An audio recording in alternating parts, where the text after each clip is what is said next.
Hello दोस्तों, बात करते हैं उत्तराखंड एलटी एग्जाम के रिगार्डिंग जो हमारे सीटीबी की टेस्ट सीरीज चला है। आज 17 पार्ट के बारे में हम डिस्कस करने वाले हैं।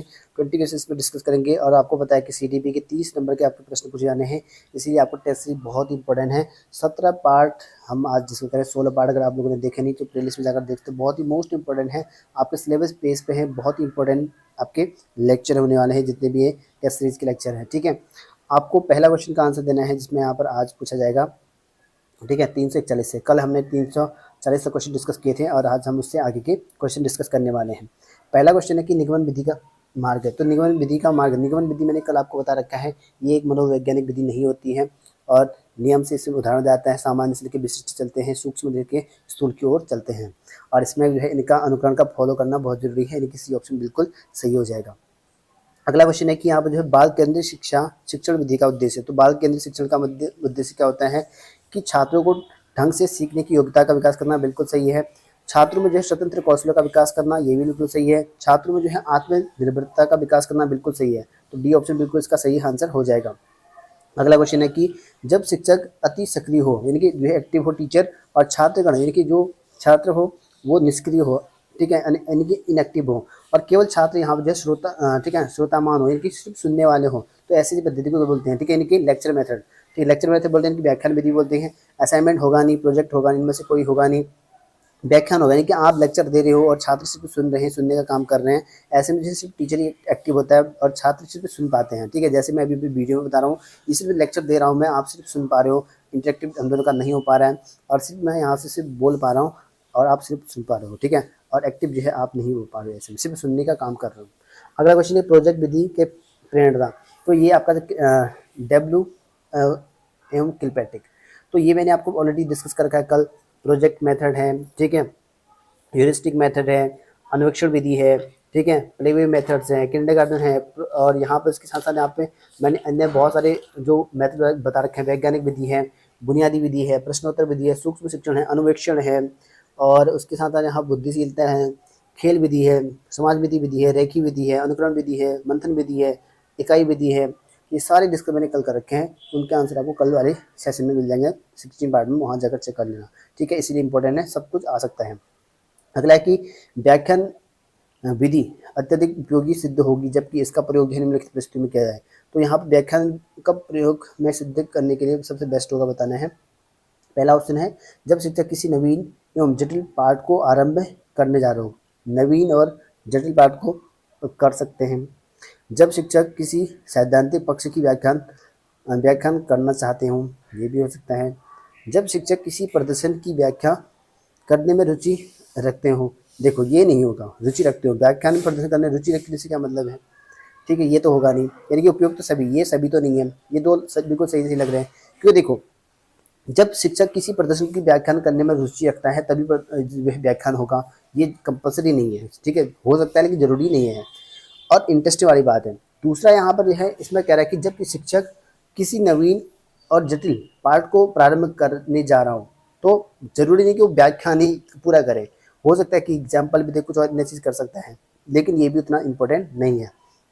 लेकिन बी वाला ऑप्शन कह रहा है कि जब शिक्षक किसी सैद्धांतिक पक्ष की व्याख्यान करना चाहते हो, यानी कि सैद्धांतिक किसी बारे में एक्सप्लेन करना है सिद्धांत के बारे में, तो पहले साइंस में ये चीज़ काम ज़्यादा आती है सैद्धांतिक वाले विषय में, तो उसमें अगर करना है तो क्या करेगा, पहले टीचर पूरा व्याख्यान करेगा, उसके बारे में पूरा बताने के बाद उसके बाद फिर ड्राइव करेगा। तो ये आपका सबसे बेस्ट आंसर होगा, बी ऑप्शन। अगला क्वेश्चन है कि यहाँ पर प्रयोग प्रदर्शन के पूर्व रिहर्सल किया जाना आवश्यक है, क्योंकि इससे तो प्रयोग से पहले जो है, प्रयोग करने से पहले आपको रिहर्सल करना बहुत जरूरी है। क्यों होना है ऐसा, इसमें यहाँ पर पूछ सका शिक्षक में जो है आत्मविश्वास जागृत होता है, जरूरी नहीं कि आत्मविश्वास पैदा हो। शिक्षक प्रयोग में आने वाले, ठीक है, हो सकता है लेकिन उतना इम्पोर्टेंट नहीं है। शिक्षक प्रयोग में आने वाले अप्रत्यक्ष कठिनाई के सामना करते हो, ये भी हो सकता है।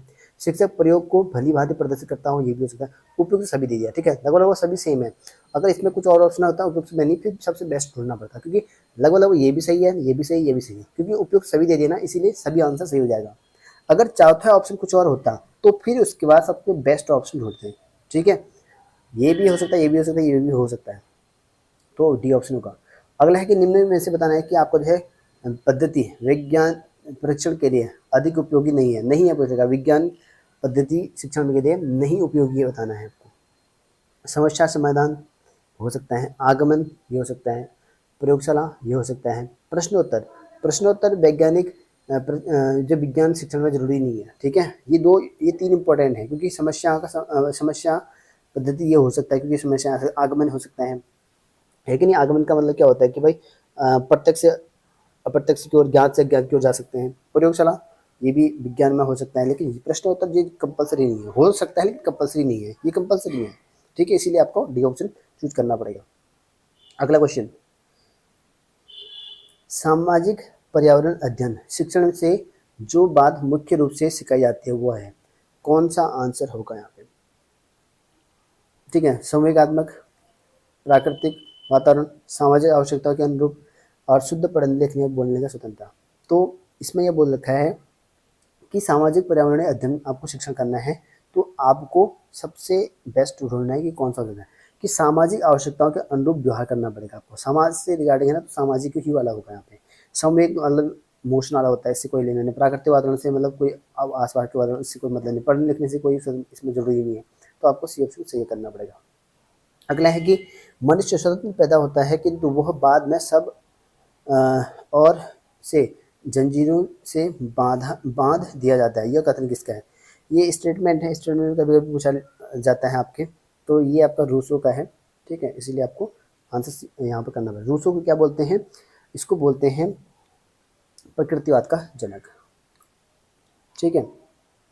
अगला क्वेश्चन आपका आ गया, पेस्टोलॉजी शिक्षण का करना चाहता है, पेस्टोलॉजी शिक्षा का जो है करना चाहता है, क्या करना पेस्टोलॉजी? तो इसका जो आंसर होगा वो आपका मानवीय, ठीक है, मनोवैज्ञानिकरण करना चाहता था, ये आपका बी ऑप्शन हो जाएगा। यथार्थवादी शिक्षा का केंद्र, ठीक है, यथार्थवादी का शिक्षा का केंद्र बताना है आपको यहाँ पे। इसका होगा बालक का जो है वर्तमान, तो ये आपका डी ऑप्शन हो जाएगा। अगला क्वेश्चन है इनमें से सामाजिक परिवर्तन की इकाई है, तो सामाजिक परिवर्तन की इकाई आपका होना है इसमें विद्यालय है। समाज का परिवर्तन हो सकता है इससे, परिवार से, धार्मिक स्थल से, बिल्कुल तीनों ऑप्शन सही है, डी ऑप्शन हो जाएगा।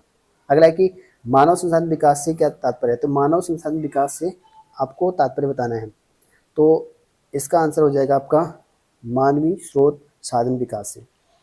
अगला है कि प्रकृतिवाद की सबसे महत्वपूर्ण देन किस क्षेत्र में? प्रकृतिवाद का जनक मैंने आपको बताया रूसो है। इसमें बताना है कि इसमें सबसे ज़्यादा देन किस है? शिक्षण विधियों के क्षेत्र में है, अनुशासन के क्षेत्र में है, पाठ्यक्रम के या उद्देश्य क्षेत्र में।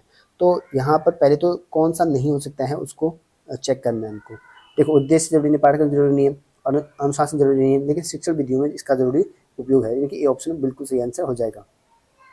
भारतीय प्रकृतिवाद दार्शनिक का नाम, तो भारतीय प्रकृतिवाद का पूछ रखा है, जो रूसो था वो पूरे वर्ल्ड का था जिसने प्रकृतिवाद का जनक माना जाता है, उसने मतलब ज़्यादा विस्तार किया था उसका, इस वजह से जनक बोलते हैं। लेकिन भारत में प्रकृतिवाद का जनक किसको बोलते हैं? रविंद्रनाथ ठाकुर को बोलते हैं। रविंद्रनाथ टैगोर कहीं पर लिखा जाता है, तो रविंद्रनाथ ठाकुर आपका सही आंसर हो जाएगा, डी ऑप्शन। अगला है लोकतंत्र का मुख्य सिद्धांत है, तो लोकतंत्र का मुख्य सिद्धांत है क्या हो सकता है यहाँ पे? जियो और जीने दो, ठीक है, ये आपका बी ऑप्शन होगा। जनतंत्र में शिक्षा होती है, तो जनतंत्र में कैसी शिक्षा होती है? तो बाल केंद्रित, की बाल केंद्रित शिक्षा आपकी होनी चाहिए सभी के लिए। मुस्लिम काल में जो है अध्यापक शिक्षा पर क्या होता है? बल दिया करते थे, कोई बल नहीं दिया करते थे, अधिक व्यय किया करते थे, इनमें से कोई नहीं। तो मुस्लिम काल में क्या होता था कि कोई भी कंपल्सरी नहीं था भाई बल ही दिया जाए शिक्षा पे। अध्यापक शिक्षा का विकास प्रारंभ हुआ, तो अध्यापक शिक्षा का विकास किस काल से प्रारंभ हुआ ये पूछा है, तो ये ब्रिटिश काल से। तो अंग्रेजी शिक्षा स्टार्टिंग में आपकी मैकाले के द्वारा आई थी, ठीक है। ये वाला सिलेबस में है आपका, ये वाला मैकाले वाली, क्योंकि अंग्रेजी शिक्षा वाला ये भी है आपके इसमें, ये सारा सिलेबस बेस्ड में आप चेक कर लेना एक बार सिलेबस को ढंग से। ये मेरे ख्याल से यूनिट 3 में होगा या कुछ ऐसे कुछ होगा, ये लास्ट में ये। अगला है कि यहाँ पर जो है स्वामी विवेकानंद शिक्षा की किस पद्धति की समर्थक है? स्वामी विवेकानंद कौन से शिक्षक के यहाँ पर जो है थे बताना है, तो ये थे आपको गुरुकुल प्रणाली के, ठीक है, पाश्चात्य के नहीं है, ये तो परंपरा वाला ही है, नहीं ये बहुत पुराने वाले हो गए, ठीक है। और लेकिन गुरुकुल प्रणाली ये जरूर थे, सी ऑप्शन बिल्कुल सही है, आंसर हो जाएगा। तो ये 360 क्वेश्चन हो गए हैं कंप्लीट। और आज के सेशन में अगर पुराने वीडियो नहीं देखे हैं जाकर देख लेना, और बाकी इंपॉर्टेंट क्वेश्चन मैंने आपको बता दिए हैं जितने भी हैं ये, ठीक है। और कल नेक्स्ट यहाँ पर इसके आगे चलेंगे 361 से क्वेश्चन चलेंगे, और लगातार सीरीज बनी हुई है, और CDP 30 नंबर की आनी है, इसे हल्के में लेना, क्योंकि थ्योरेटिकल आप कहीं से भी पढ़ सकते हो, लेकिन टेस्ट सीरीज आपको हर जगह नहीं मिले, कई लोग जो पेड कोर्स कराते हैं, ठीक है। 200 रुपये, 300 रुपये, 500 रुपये, 1000 रुपये लेके आपको फ्री ऑफ कॉस्ट मिलेगा। ये मेरे यूट्यूब चैनल पे सब्सक्राइब नहीं कर प्लीज़ कर लेना। अगर किसी क्वेश्चन के डाउट आंसर लग रहे हैं कमेंट करके बता देना, उन डाउट को मैं आपको डाउट क्लियर करवा दूँगा।